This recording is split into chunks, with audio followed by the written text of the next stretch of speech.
So just for the record, this is the September 7th, 2021 meeting of the Raleigh Historic Development Commission's Community Awareness Committee.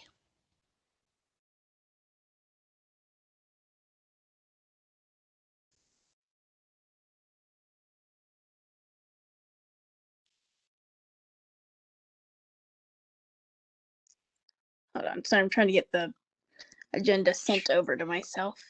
Sure, if that works for you, Heather, I can skip to the next item. That's just a staff update on one of our projects. So we are moving forward with the LGBTQIA plus survey context report for Raleigh, and we are working on an upcoming community meeting that's going to be held virtually in partnership with Raleigh Pride and the LGBT Center of Raleigh to share some information about our project. It'll be conducted by our consultant, Jeffrey Harris, goes by Free. And we are looking to get awareness out about that community meeting so that as many as possible can join, learn about the goals of the project, and hopefully kind of point us in the right direction for useful people to talk to about the LGBT history of Raleigh, particularly tied to, physical sites that we may not know about. And part of that preparation for the meeting is going to be a social media share. So the Community Awareness Committee here will be relying on you all to push something out to help people, learn when and where they can join.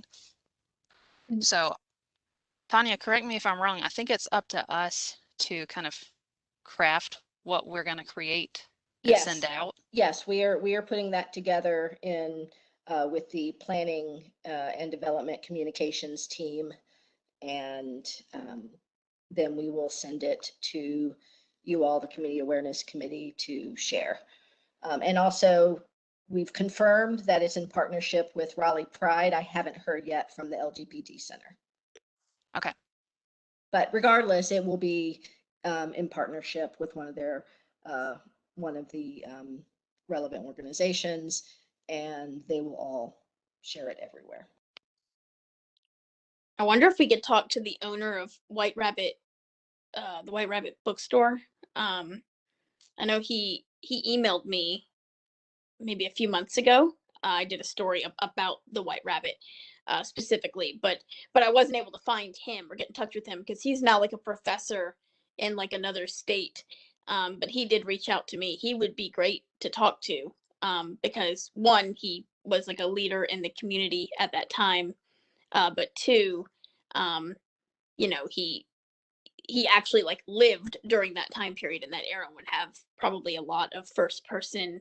Are you in contact with Jim Baxter? Yeah. Okay. But forward his contact information to us, and we will share it with Free. Yeah, I'll see it. Oh, you have it, Heather? I may have it. I historically had it. I don't know what I have it now. That is one of the important pieces of the meeting. It's to introduce the project, but also to gather names. The project will include 10 oral history interviews and recorded oral history interviews, and for sure, and then connections with people. So that would be great. There's one more group you're going to want to loop in if it's not too late. The Raleigh Business and Professional Network, RBPN. And you can look them up online. They just changed leadership after some time. The former longtime leader, his name is Deb Hyson, Hyson.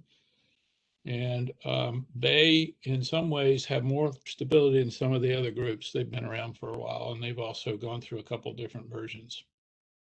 We did have that organization recommended to us as well. So Gaston, if you have their contact information and anything you guys want to send us as leads for the consultant, we will pass it along. Thanks. I will say the store or the building that was the White Rabbit bookstore, it's now a hair salon. But in the back, they actually have a mural from like the 1970s just sitting back there that's been preserved all this time. And it was there in the bookstore as well. So anyway, it's interesting that's definitely an interesting location to check out. But you guys probably already know about that one because it's such a big one, but I just wanted to mention it. I know that Free has some, but again, we hope that this meeting is going to help facilitate more and hopefully even earlier than the 70s, although that's certainly history Early. focusing on. Yeah. As far, you know, it's all part of the process for the context study. So just a heads up, we're going to be coming up with something for social media on that front, and that will probably fall to this committee to finalize. That's exciting. I think that's such a cool project. And that's coming up soon. I think we're planning on the community meeting will be sometime in early to mid-October. So we'll need to get that out this month. Okay. Well, so I'll just look for an email from you guys that you'll send out to the community awareness meeting, and then we'll use that information to make social media posts. Yes. Okay. I'll work on it. I haven't gotten that far, but it's on my to-do list this week. I just wanted to make sure we're waiting for you guys, and then we'll start doing something once we hear from you. Yes. Okay. We will keep our eye out for that then.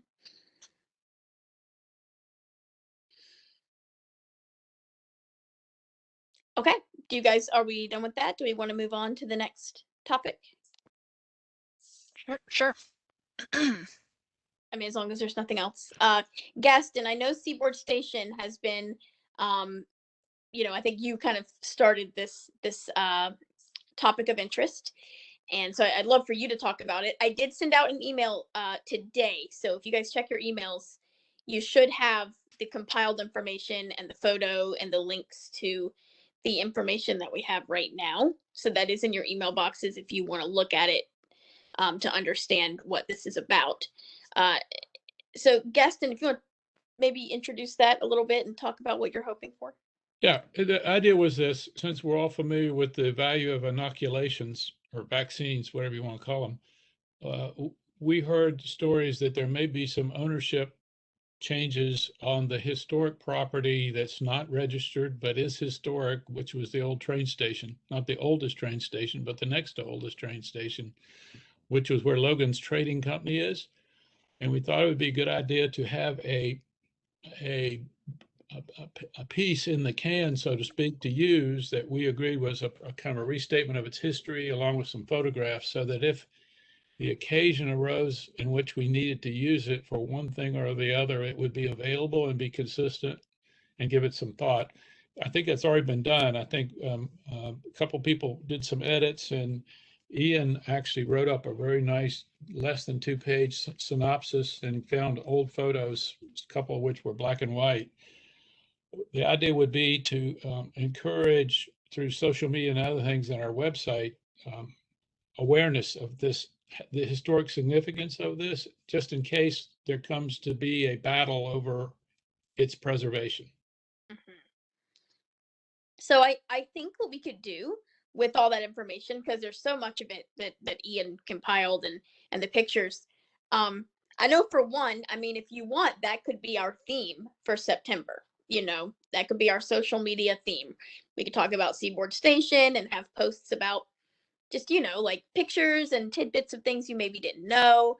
Or like, I know Seaboard Station now is like a shopping center, right? And people like eat there at little cafes and stuff. And we could talk about like, did you know when you're drinking coffee at Seaboard Station that this is actually, you're sitting in the location that was once, one of the oldest train stations in the state or whatever.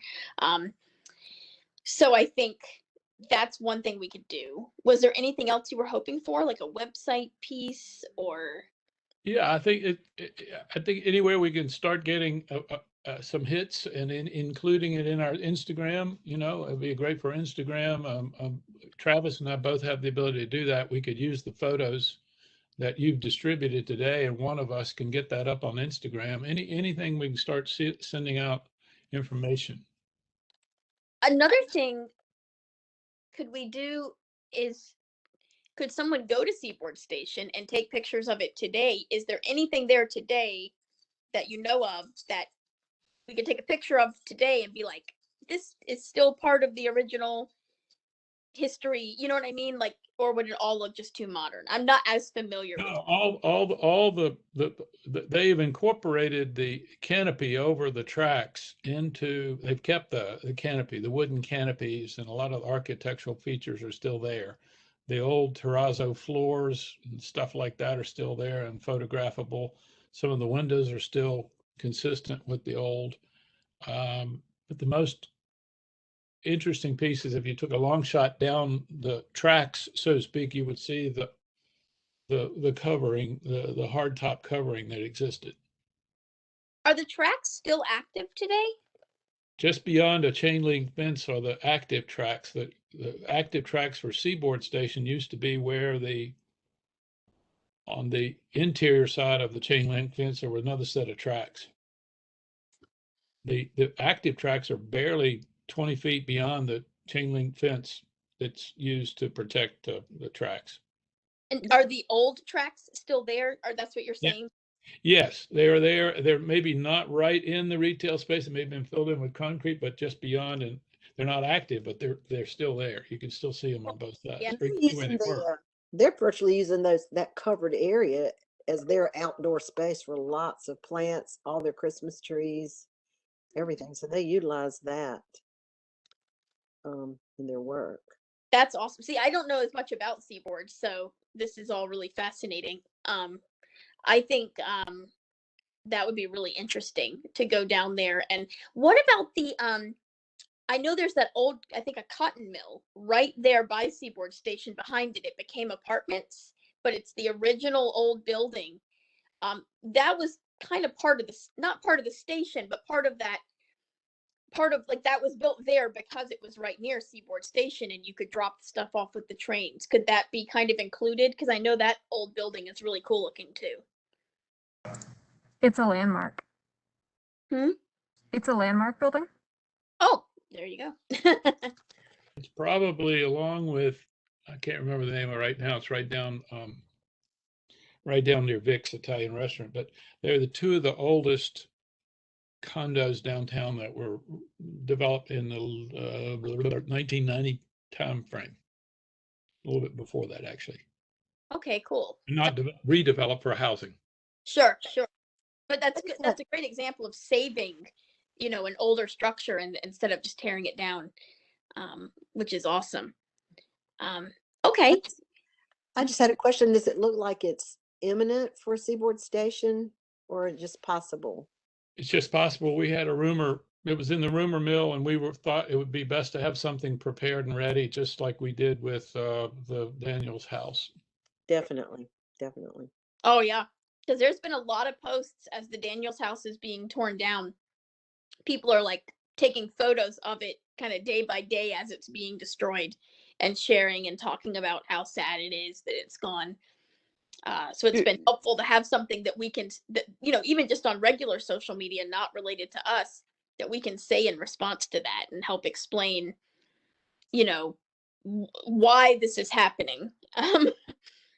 As The opposed last I had heard about it, I know isn't that area owned by the college nearby? Because I Nearby, thought it had been rezoned. the college bought a big tract of land, including 18 Seaboard and some other things, and now I think they sold it to a developer, and it's in the process of being made into something. I don't know whether it's It's not, really a college. that doesn't include where Logan's It place doesn't is, like it the didn't station. include that. Okay. May I No, I think interrupt? they're doing a mixed use development at the front near Peace Street, like next to Peace University, but the back part to the left is staying the same for now. But I think it's good that we're having something on hand and going ahead and putting this out on social so that people kind of, you know, use the emotional appeal a little bit, like Yeah. I thought it preemptively. would kind of be a template. You know, if something came up, depending on the context, we could use this as the base and then add in the relevant paragraphs to suit the occasion that pops up and choose the relevant pictures. But some of the pictures are pretty nostalgic, and including the day it was dedicated. There's a crowd there with zoot suits and. May I interrupt? I want to suggest that you go ahead and maybe move on and utilize Katie's time since she is here, and then follow up with anything else that needs to be discussed. Yes. Okay. So moving along.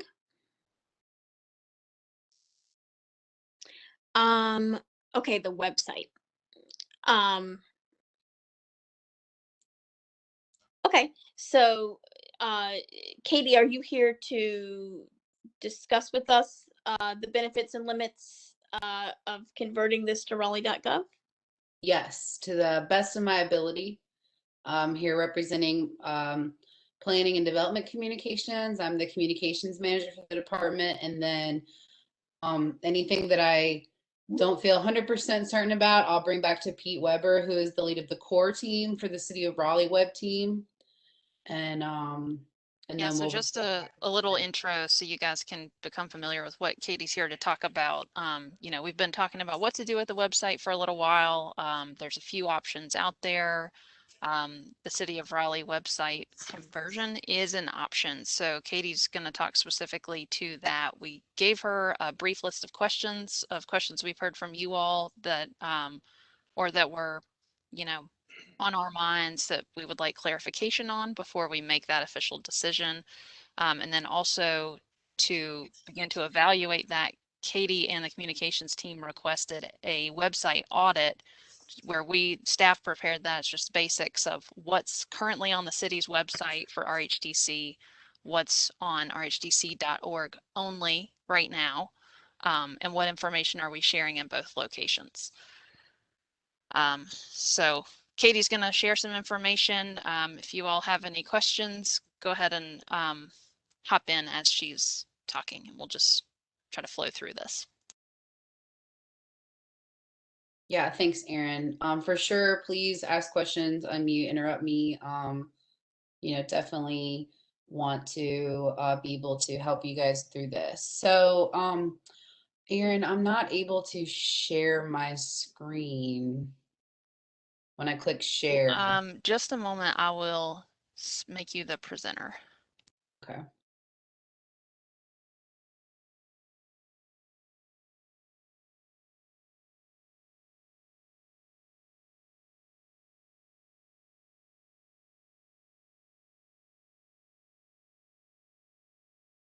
We're now the presenter.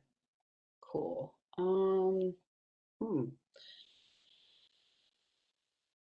I hover over share, it's grayed out and it says allow WebEx events to record your computer screen so that you can share content in events. I don't know what that means.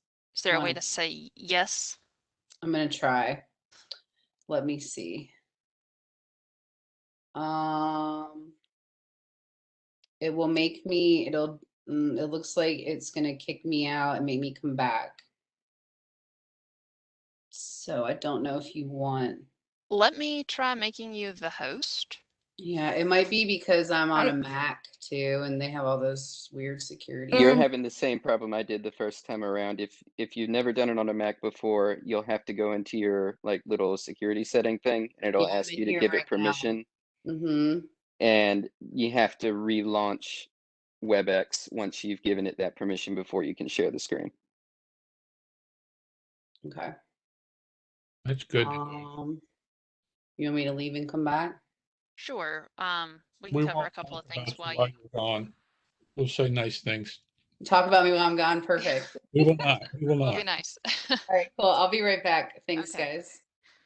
So while Katie is hopping on and off, I'll just hit another item on the agenda we thought we wouldn't have time for. It's very brief. So during the business meeting, the most recent RHTC business meeting, we had a presentation regarding the history of Raleigh's Civil War earthworks and remnant locations around the city. And there was a discussion at that time around linking to the researcher's personal website on the project, and a little bit of debate about whether we wanted to link to an external source from rhdc.org. What are your thoughts?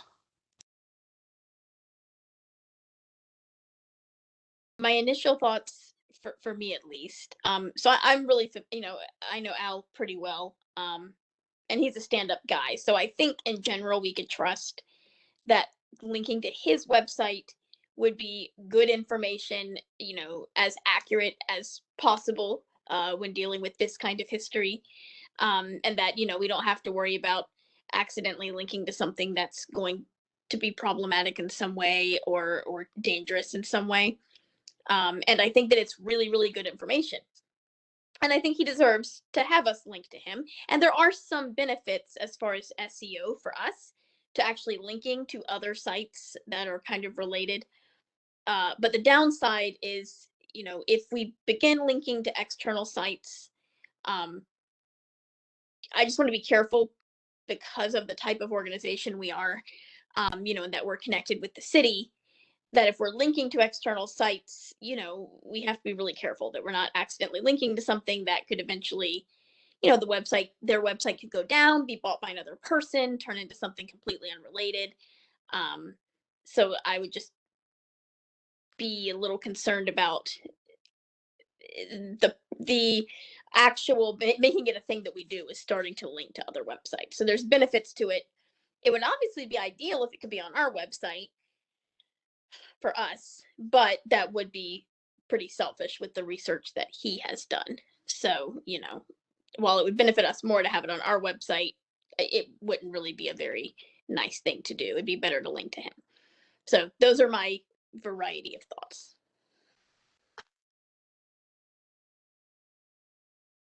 I wouldn't have too much of an issue with it. I think I don't know if the current iteration of our webpage allows for this, but a lot of like companies' web pages, if you're clicking a link that's going to take you to a third-party website, you'll have something pop up that lets the user know, hey, you're leaving our site. We're not responsible for the content of this website, yada, yada, yada, and then let them go on. I agree And that 100% works. on that. And that's a good segue because we're ancient and it won't do that. Yeah. This will relate well to the website conversation.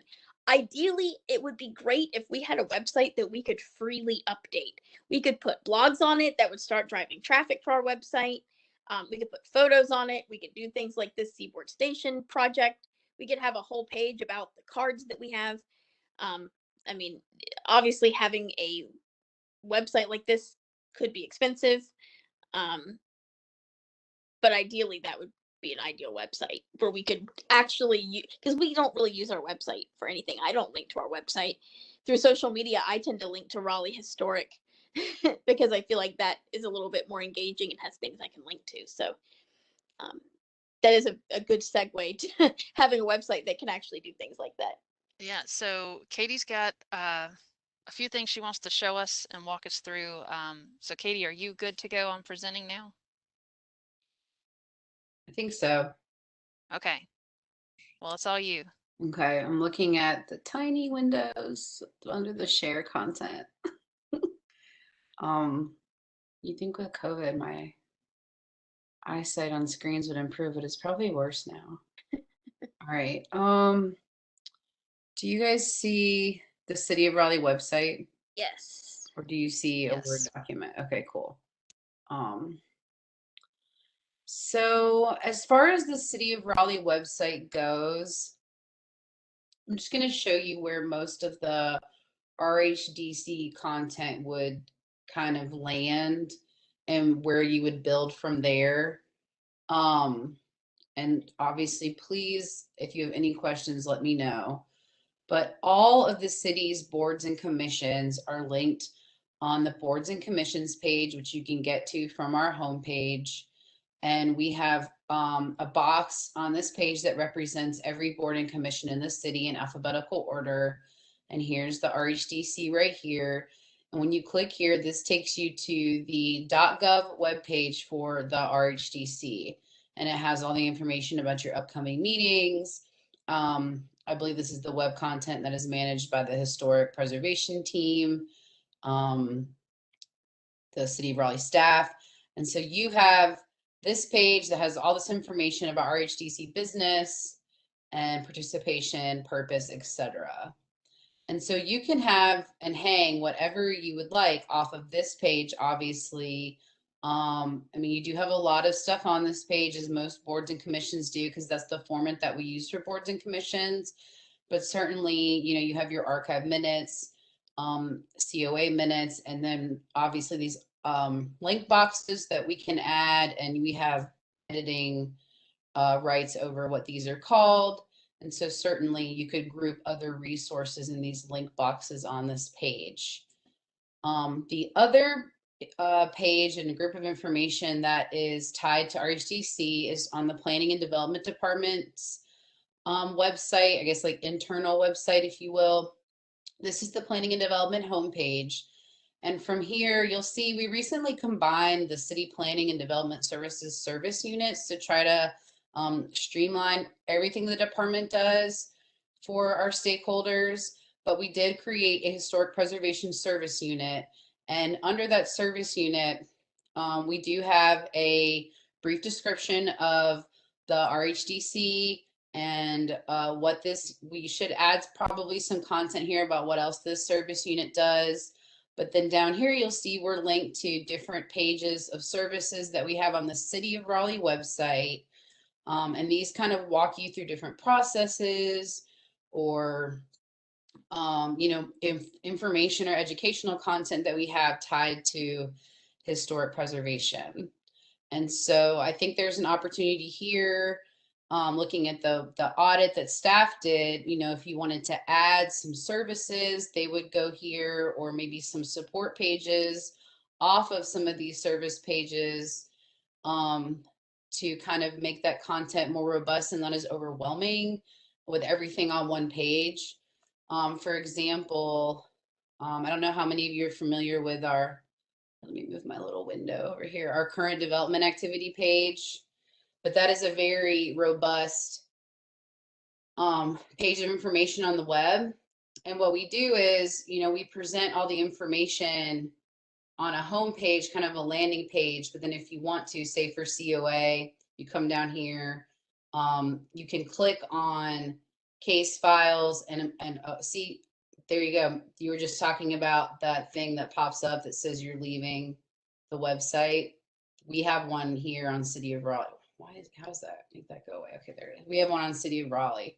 So that kind of shows you how that works. Why is my pop-up might be blocked because I'm on a WebEx. Not really sure. Yeah, so that's taking us to board docs. And if you want to learn more about the process, here you are on our service page.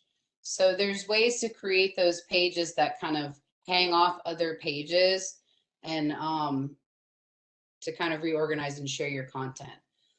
So I don't know if there's any questions so far about the City of Raleigh and how you are currently structured. You have, from what I can see, a good amount of content on the City of Raleigh website. I guess it's turned off my video when I was sharing. Sorry, I can't. There I am. You have a lot of content on the City of Raleigh website. You have a little bit even more on the .org website, and you have almost the same amount on both. So just looking at your content, it's kind of hard to say, you know, what we would recommend. Obviously, we kind of want to defer to you as a commission and board as far as what your best avenue is. I heard someone mention updating the .org site and being able to manage it and do that on your own. And I think that will take some money, obviously, to update to the current version of Drupal, which I think they're about to come out with Drupal 9. The City of Raleigh is currently on Drupal 8, but I think I heard that 9 is coming very soon. And then I think with that transition to Drupal 9, if you maintain the .org site, you will need to hire a consultant or someone outside of historic preservation staff or city staff to kind of help you with that migration of content, because what you have will look very different once you update your website. And I think, you know, you have the historic preservation team and us to kind of lean on for advice on best practices, and I'm sure your consultant would also be a wealth of knowledge around that. So it kind of just, I think, depends on your budget and your timeline, what you're looking to do and what your goals are in the long run. You won't be able to have any sort of your branding on the City of Raleigh website. I don't know if that is a concern for you, but we cannot put your RHDC logo on our website because of our branding restrictions with the City of Raleigh brand. But obviously you're welcome to use that in other communications, social media, etc. Have I covered for the most part what you were wanting to learn about the city's website? Heather, I see your hand raised. Yeah, just to be clear, with the city website, I mean, I do see some big benefits, right, to us doing that. I mean, price being one of them. I mean, I know how expensive it is to migrate a website and upgrade a website. I used to work with a web development agency, so I know exactly the costs. And it might even be out of our price range to do that. My biggest concern, branding would be nice, but do we have the ability to update anything on our page on the city website? Can one of us go in to the back end and like change things or add things? And most specifically, could we add like sub pages for like a blog, for like regular content that we put out, regularly? Sure. So right now the City of Raleigh's Drupal does not have the blog feature activated, which is why you see no blogs coming out of the .gov website right now. I do know that there are several departments who are interested in blogging, and I believe they are looking into turning on that feature with the new Drupal 9 update, but I don't know when that is, and I don't know what kind of restrictions they're going to put on us around that. And so I don't want to make any promises as far as like what kind of access the commissions and boards will have. I also would definitely have to double check with Pete. I did not ask him about website edit access to external partners. So Right. let me find out about that for you. So right now, if we wanted to make a change to the website on, the Raleigh Historic Development Commission on Raleigh.gov, if we wanted to make that a change, like a small one, we would have to email someone with the city, and then you guys would make it, correct? Yes. Okay. Mm-hmm. To me, my concern with the current website that we have, the .org, has always been that it's hard to edit. I mean, I don't think most of us have access to editing it anyway, and I'm talking about .org now. I'm talking about ours. But we don't have the ability to easily edit and add things to it. A blog, to me, like a static website with no regularly updated content, is almost pointless, at least when it comes to terms of findability, SEO, marketing. There's really not much you can do with it. On social media, it would be super helpful if I could have a blog, right, that we wrote about Seaboard Station on our website, and then we link to that on our social media and drive traffic to our page.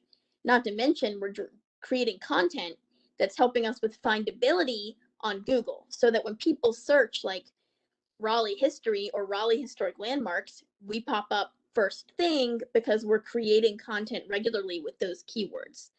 Absolutely. You know how this works. I see it. You know how this works. So everything you said is correct.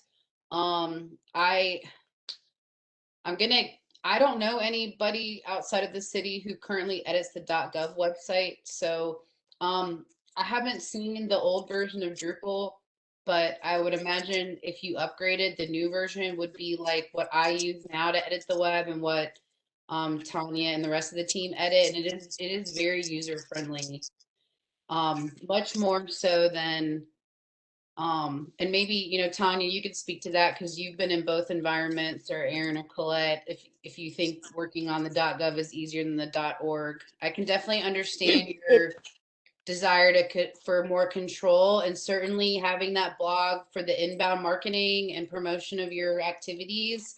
That's what the city uses our news articles for right now. is we publish news articles, and then that's what we're pushing out on social until we do have a blog feature. So everything you said is spot on. Tanya, did you have a feedback Yeah. on the use of both sites? Right. So rhtc.org is on Drupal, on an ancient Drupal, and it's not that hard. The problem is it's dying, and you know, you would need to upgrade if you stayed with Drupal. The city's website is super easy with the new Drupal, is super easy to make changes. Right now, minor tweaks to the commission page, updating the names, it takes less time for me to go in and make the tweaks than for me to go in through the system to ask, somebody else to do it in communication. So I use, Katie and her team for, bigger items. So you would want to, if you kept a separate rhdc.org website, then you would either want to upgrade the Drupal or find another platform that does what you want it to do. Yeah, I mean, as far as using the city website, I see a lot of benefits to that. The biggest concern I have with it is just ease of updating. Tanya, if we were to say, let's say we wrote a blog once a month, is that something that you could put onto, and I know there's no blogging feature right now, but I'm assuming we have the ability to make pages or like sub pages on the city website, or no? Like child pages? I think yes. We would. It would need They're called support pages. Support pages. So they would. So the way that would work is you would need to have it planned out enough in advance so that I take the content and I send it. There's a 7th, 8th, 9th grade reading level test. I can't remember exactly where we land right now to make sure it, meets all the city's criteria that way. And then it would depend. I'd either put in a request for a new blog post to be added by the Plan Dev team, or I would say, this is good. Probably I'd want it. We'd have to discuss whether or not every single one would need to be proofed through communications. But no matter how it worked, it couldn't be super last minute. You would need to sort of have things scheduled out in advance, which is not a bad thing. Yeah. And if something super urgent came up, then we could probably work with that, not to create a new page, but anyway. And Well, events. Sorry, go ahead, Heather, please. Sorry, and events as well. We could put up, like, if we had an event, we could put that on the website as well, on the city. Oh, absolutely. You guys should be doing that now. We put all events for all boards and commissions and planning projects on the city calendar. We just have to be asked to do that. We do that for all our boards and commissions. So certainly if there's an event that is sponsored or being held by you guys, I think this meeting is on our the city calendar today. So certainly you can do our events. I think that if we do transition and we decide everything should be on the .gov, I think until we turn on the blogging, which I know they're looking into, you would probably just want to utilize news articles, which can be tagged with the historic preservation service unit. We can tag it with the RHDC. We can put either historic preservation staff or the RHDC as a contact. Certainly with that one, with a news article, we can have more visuals, which I love to see pictures for everything we do on the web, especially something like you guys have so much cool content, so much interesting stuff, it would just have to be a very well thought out plan to move everything over. And how is it organized? What do we already have on the City of Raleigh website, and where does what is only on the .org fit into that? We definitely would have to do some brainstorming and probably some reorganization. And most of that work would fall on this group right here on this call. And then additionally, I have a web content manager on my team who would be able to provide support. But then again, as Heather mentioned, I'm just not sure what kind of access the commission members have to our website. I would have to get clarification on that. Well, I don't have any issue with us creating. In fact, I would love it if we created an editorial calendar, maybe 6 months in advance, right? And then each month we have, like, say, September is Seaboard Station, and we're going to have some social media posts around Seaboard Station. We're going to do a blog around Seaboard Station. We could even do like a live stream at Seaboard Station through our social media, as like a tour, almost like a historic tour. And then if it all works together, we can just create an editorial calendar, as long as we can update the one that's on the city of Raleigh and put a news article, or whatever title we want to use. It's content to me. It's content. It's about making a page that has the content. I agree with you on photos. Something that people could find when they want to Google Seaboard Station, right? Maybe RHDC pops up first for that. That would be great, because there's so many people who don't even know we exist or know what we do.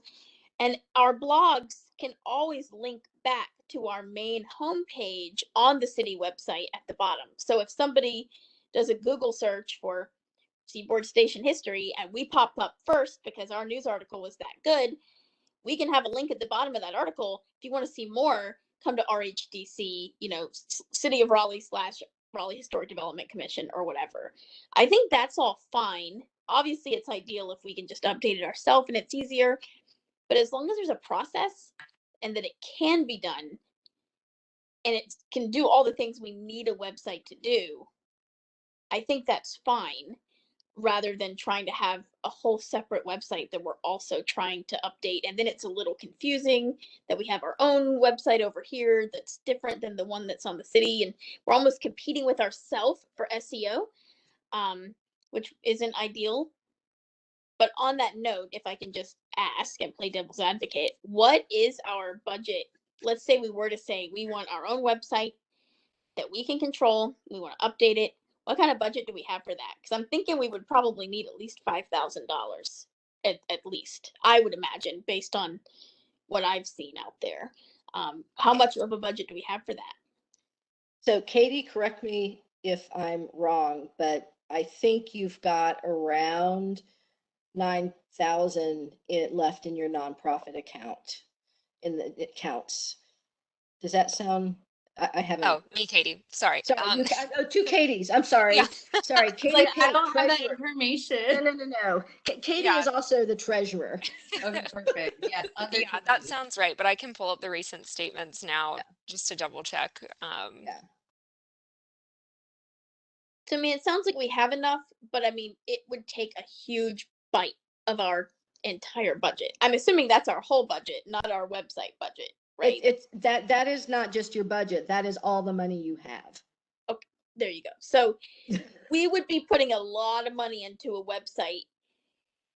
We would have to, if we did that, if we updated this website, I mean, there would be some benefits to that, and that we would have a lot more maneuverability and how quickly we could update things and what we could put on it, however we want to do it, have our branding. There are some benefits. I'm not sure if those benefits outweigh the cost at the moment, especially if we can do similar things on the City of Raleigh website, if we just plan a little bit more in advance. And instead of spending thousands of dollars, just plan instead, which is not a bad thing to do. So another thing to consider is sort of succession, because the people that are on the community awareness committee today and your skill set, may not be the same in 2 years, 3 years. And so we need to be able to maintain a website as committee members change. That's true. And while some of us right now probably could use Drupal or WordPress or whatever, there's no guarantee that the future committee members would know how to use WordPress and would feel comfortable maintaining a website. And maintaining a website has its own stuff. We'd have to do regular updates and things like that kind of come along with that. If I could just add, those external websites are not supported by City of Raleigh core web team, and we have to rely on that team. I mean, I don't want to say a lot, but often enough, and I Yeah. would hate for you guys to have to cough up a whole bunch of more money if something, happened, because we wouldn't have the access. I And got it's I have being a couple questions when you get a chance. Yeah. Two issues. Of all the other commissions and boards like ours, I know that ours is a little bit different because it's quasi blah blah. Uh, what's the status of the others? Do they only do they have a site like ours, even if it's lame right at the moment, it's kind of feeble, but who's like us and who's not like us? I do not know of any other boards and commissions that have external websites, at least that are coming out of that are managed by planning and development. You are the only one for sure out of our department. As I'm looking at the other boards and commissions on here, I mean, you've got groups on here like the Greater Raleigh Convention and Visitors Bureau. I mean, they have their own website. I know that the Raleigh Durham Airport Authority, they have their own website, obviously.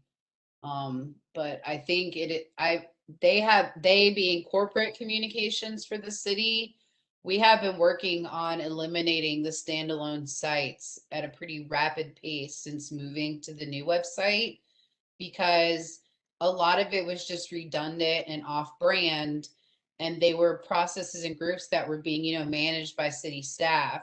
You guys are kind of a little bit of a different entity. Aren't you a non-profit too? So that in of itself is, I think, a unique position that you guys are in. I don't think a lot of our other boards and commissions operate that way. And so, Katie, the only other thing that I have found just off the top of my head is the Historic Cemeteries Advisory Board has what I believe is a friends group called Raleigh City Cemeteries Preservation, Inc., and they run a separate website. That's a separate, yeah, I used to be on that, and it's a whole separate deal. It is, okay. It's a separate organization without official overlapping. Your Got it. situation is strange in that the city appointed commission has the same exact membership as the nonprofit, because that's how it was set up. My second question is this: somebody help me, hold my hand and speak to my fears. My fears: loss of control, loss of branding, loss of self, no matter what the costs are, self governance on our website. Tell me, is that so expensive to maintain that we have to convert to an unbranded, what's it mean, loss of branding? And what is the negative part of that? I'm sorry, go ahead, Carolyn. Oh, you're muted. I just had a question kind of along the same line that Gaston had, and I was looking at it from sort of what Heather had said, which was, we have to keep it up. We have like two things going. I agree, Gaston, those things are issues, but I also have been aware that sometimes we struggle with people, especially like we saw that thing in Dropbox that says, these people do this, you do that, we both do this. There is confusion in the general public about who we are and how do we fit in with all the regulations and stuff. And I just wondered, would this compound it or would this make it clearer on those areas? Because I think we've talked about that sometimes, how people are a little confused, and like you said, Heather, we'd almost have like two competing things. Would that be more confusing? Or the way Gaston said, I think that's the two things we're struggling with. I have a couple of things to add. First of all, looking at our bank statements, it looks like we have about $6,500 in the Ugh. bank, which I think would be, uh, I think would be a conservative number even for us to try and rebuild our website, and would also just completely wipe us out. I think from a branding perspective, I feel like the core of the RHCC brand is upheld through our social media anyways, not through our website presence, which I think if we're doing a lot, putting energy and labor into branding, we should be probably focusing it on that space a little bit more. I I do agree that the way that the City of Raleigh website currently exists, especially without the blogging function turned on, is kind of limiting in like the style of content that we can publish. But I think if we, um, you know, made it known that we are pushing to have that blog function available to us, and especially if that's something that other groups are already interested in, I think that would be a good option for us. And also just give us some lead time as well, trying to queue up that content and deciding how we would want to leverage that.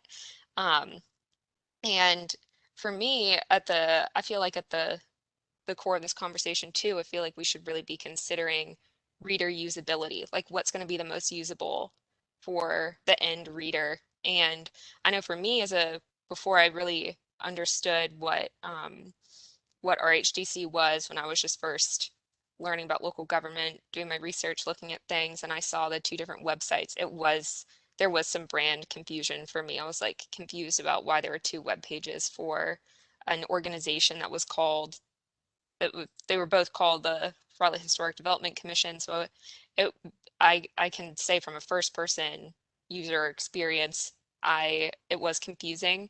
Um, but I think that if we want some more control over our content, we could, push to make the blogging function available to us and use that, and then, be diligent in how we want to move over all of our content. Those are my initial thoughts. And I just think from a financial perspective, it's not the most practical to um, try and engage someone to rebuild a website. I think that we could use those funds for other things. Yeah, and just to add on to that, because I agree with everything Katie just said, migrating what we have now is probably going to require us paying somebody to help with that. So with the limited amount of funds we have available, I think it would be best for us to move over to the city's website. Like Katie said, I think most of our branding is upheld through our social media presence as it is. And with what funds we have available, look for an outside consultant to take what we have already and make sure we move it over to and package it so it can be moved over to the city's website. Particularly the pages about the individual districts, I know get a lot of traffic. And just navigating through the existing historic website structure, some of this stuff is broken links and whatnot, so it is going to take somebody to actually comb through it and make sure we pull out all the pieces that we really want to transfer over and migrate. Yeah, I agree with all of that. I think I do think we would be wiped out of funds, to be very honest, in order to upgrade our current .org website. It's going to take everything we have, and honestly probably more, because from time to time we're going to have to call someone to do various kinds of upgrades. A lot of times, like, we might need a patch to some of our plugins, and there's just all kinds of things that the website could break. We need someone to go in and help us with that. And then another great point, which is eventually, we may not have people here who are very familiar with how to maintain a website, and it could just end up a dead site that we paid thousands for. To Gaston's point about giving up some control, yeah, I mean, obviously, the best thing is to have our own website with our own presence, that we can fully 100% control and change. But just because of the situation we're in, I do, first of all, kind of agree that having us on the city webpage and having our own is confusing. So in that sense, it might not be as good for us to have our own website, because it kind of confuses people, like, well, which one is the real RHDC? And I do agree that most of our branding is done through our social media, which is common for a lot of organizations right now. People tend to look at social media before they look for a website. At least in my age generation and my age bracket, I'm going to look for someone's Facebook or Instagram before I look for their website. As long as we're able to add content and add blogs that makes our city web page presence more personalized and something that we could use for SEO and help benefit, I think for now that's fine. And especially it will give us something to link to from our social media so that we do have a central hub where we can send people if we need to. I think for now that is fine. I mean, I do think one day if we ever want our own website, we could discuss that, but the cost is going to be, I think, really prohibitive right now. I have a more follow-up question to that. Maybe Katie, Katie D, you could explain this, or Katie P, maybe too. Why is it the migration? If we agree to fold into the city's website, why do we have to pay for that? I don't know that you would. I did hear that comment. I think we would have to, we being planning and development communications and the historic preservation team would need to meet with the core web team about the best way to approach that. Can you do that and make a recommendation or let us know what you found? Yes, I have already made myself a note about that actually when I heard that, because I think it would be a matter of the staff resources at the city to help you with that, because I don't think it's a matter of just packaging what you currently have on your website and moving it over. I think because you are on such an outdated version of the platform, what you really want to think about, which a few of you have touched on, is your user experience. You know, why are people coming to the RHDC? What is it that you want the community to do or learn or, you know, participate in when it comes to your group and your organization? And what's that experience? And how can we then translate that to what the opportunities and the content available to us on the city of Raleigh? And then what's missing? How do we bring that over and package it? We'll just have to kind of do some brainstorming and outlining, I think, to kind of look at the two sites. I don't know that it would require the use of an outside consultant at that point. I think it's just a matter of staff time to assist, and we would just need to come up with like I said, what your goals are for your website, your organization when it comes to engaging with your audience, and then how we can make that happen with your web content. Certainly, I think we're around 70 to 80% of, you know, the people who engage with the city are doing that through the cityofraleigh.gov website. And we are very strongly tied to the SEO that Heather mentioned and the searching results. And so I think it is a powerful tool that could really help you all.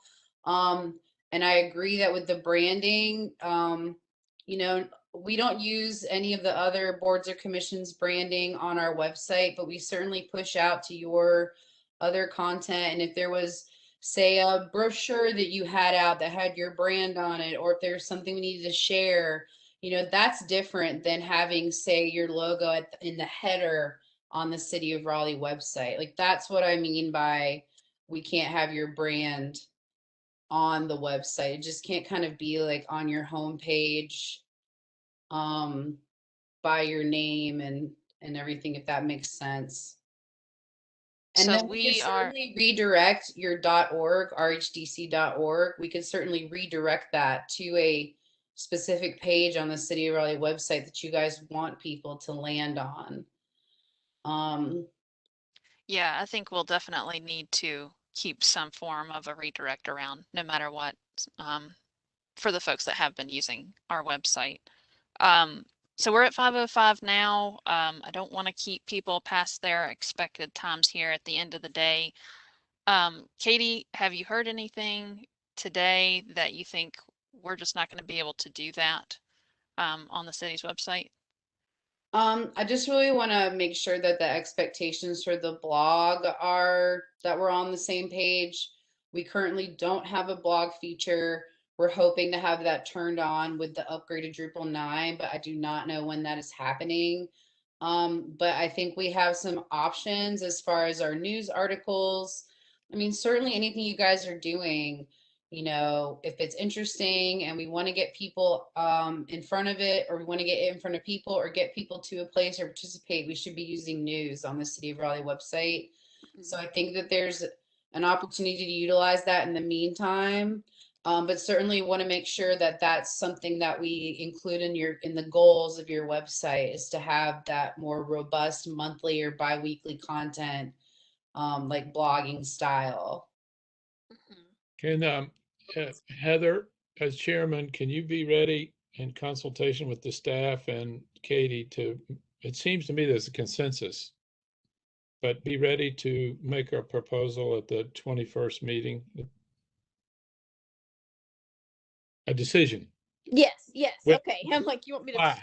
write a proposal? Yes, yes. I think we can do that. And I'm stepping on your toes, but I don't sense that anybody's dissenting from where, I think we all agree we have to go where we have to go. It sounds And if we get that $20,000 grant to have our own website, we can always peel away later and get a friendly divorce. that's right. Yeah, And I think $20,000 is probably more appropriate for what you're trying to do, between 10 and 20, honestly. And I think we realized, I think as a part of a bigger board, there are some elements in our current environment that don't encourage independence. So we need to be mindful of that. Yeah, well, and I'd also like to point out too, if we're talking about branding from a cybersecurity perspective, having like an older kind of hobbled together website is there's a lot of room for a major event to happen. Want to knock on wood over here, but that would be very bad. for- Well, I've got two more items before we close this up. Just Katie, devil's advocate question here. Seaboard Station is something that our committee is focused on right now. Rumors around potential sale to developers, fear of demolition. We want to feature it so that people value it and understand it. Obviously, the city's website is a political website to serve the municipal government for the city. Do you see any issues ever in support pages that the commission would want to post that might stir some political problems and not be allowed to be posted? I know that's hard to foresee. Let me step in real quick too on that, because I've dealt with that as well. And I just want to add to it. I think the way we maybe would handle something like that is not touch the development angle of it, but simply here's the history of this, and that's all it is. That to me seems like a safe way to do it, and I wanted to add that to see if that might be a way to handle it. And now I'll let Katie talk. So certainly, you know, we post about a lot of controversial things in planning and development, as we are a pretty political department. You know, that's the nature of what we do here, you know, in planning and development. Something that I think worked really well for us with the recent missing middle text change, which was, you know, there's a lot of conversation and controversy around that, and transit-oriented development. We put up some FAQ pages on our website. You know, we had diagrams and pictures. We made a video, and we pushed out the FAQ along with the video on social media and a news article, and et cetera, et cetera. And it was the way, you know, we had worded our questions to where we were kind of not necessarily neutral, but just very like you want to take a positive spin. You always want to try to take the high road and make sure the perspective is just honest and transparent and factual, right? And then we don't, you know, because we know when some people are saying like, well, what about parking, or who's going to come here? Like we know that sometimes there are undertones to the questions that people are asking that may not be so kind, or are kind of like a not in my backyard attitude, that we try to not, you know, we really try not to play to either side, and just give the facts and say what we're trying to do. So for something like Seaboard, I love the idea of just, first of all, I love the idea of highlighting anything in Raleigh and the historic value and telling our stories of the history of our communities, I think is more important now than ever. And so if you guys have content on cool places in Raleigh or historical places in Raleigh and why it's a historical landmark or why it should matter to you, or here's an area we want to designate as historic and this is why, I think certainly that's a great idea.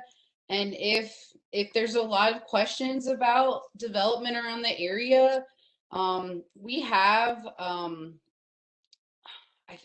think Seaboard might be already on here. Let me just check. Well, We have there a map. has been a rezoning for part of Seaboard, but not the actual station itself yet. I was going to add that I think what you would do is have one of your goals for the website be, you know, the ability and a place to, you know, share feature stories on, you know, historic buildings, whether they're designated or not. And then when you slid one in that might be you know, that you might be worried about, it's not necessarily stirring a pot.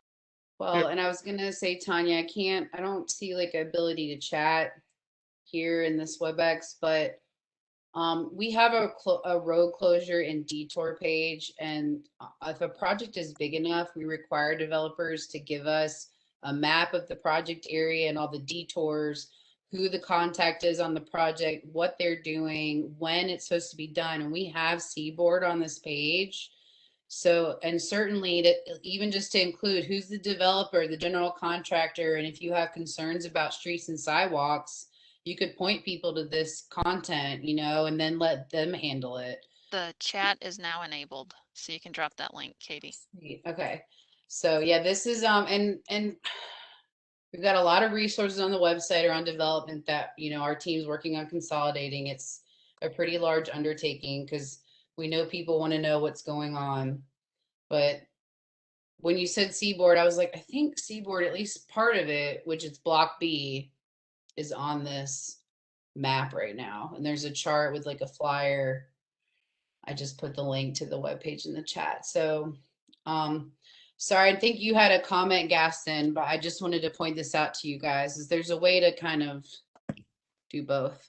And just be mindful, we certainly wouldn't ever present anything as anti-development, but our mission statement could, and everything will be within our mission statement, but it's pretty specific. It's to identify, preserve, protect, and promote Raleigh's historic resources. And we can't do any of those unless we can do facts. Yeah. History and facts. And if that ever gets encroached, we're going to have a big problem with somebody at some point, but I don't think we have to worry about that. Well, I think on the city's website, if the section is called news, like we should keep that news, and save any editorializing for our social media if we feel like we need to say anything beyond that scope, you know, and if it becomes a problem, kind of tackle it at that time. But I think as long as we're saying objective truths about our projects or areas of interest, it shouldn't be a conflict of interest. Yeah, so we'll all have to be kind of mindful in how we approach that to stay within our mission. So thanks for that conversation. Well past the end of our meeting time. My last question, Tanya, Gaston, Heather, do we need to vote to make a recommendation for the business meeting? Why don't we do that real quick, just to be official and on record with that? So, I guess just, yeah, all in favor of, not, you know, not updating our older site, but just, migrating everything over and maintaining our website from the city of Raleigh's website, say aye. Travis Bailey, I second the motion and vote aye. All right, all in favor? I see can't- all hands raised. Perfect. Except for Travis who voiced it. Who already did it. Okay, and anyone against? Okay. So yeah, I think that the motion is approved and that we will simply migrate everything to the city website and use that as our home base for our website. Well, Great. you will make that recommendation to the commission and the full commission will vote on the 21st. Okay, Right. we'll do that. So we'll bring that to the executive committee meeting on Thursday morning. And Heather, presumably you'll make that recommendation and provide any details at the business meeting. Okay. Just to confirm with staff, has the executive committee meeting changed permanently to Thursdays instead of? No, it is Wednesdays? only during when you're remote, because we need the extra time to allow people to sign up. So I moved it back to Wednesdays and then we went virtual again. So, Okay. All right. so no, Okay. It Sounds is- good. yeah. Okay. So are we done then? I think we've gone well over our time. Thank you guys for staying late, and I move that we adjourn. So I guess Thank that's you it. all. Good conversation. Real quick, look at the thing that Heather just sent this afternoon. Look at the pictures from over history, not just the black and white one, but look at all the others. There's some neat pictures of Seaboard Station. I'm gonna make that our social media push for September, Gaston, and I'm gonna go out there and get some photos of the modern day stuff too, That's great. just so you know. Good conversation today. A lot of information. And Travis and I have keys to the kingdom if you need us to help you with that on Instagram. Awesome. Let's make a day and we'll go out there. Okay. Okay. Let me know. Sounds good. Bye, everyone. everyone. Bye, everybody. Thanks for coming, Katie. Katie D. You're welcome. Bye.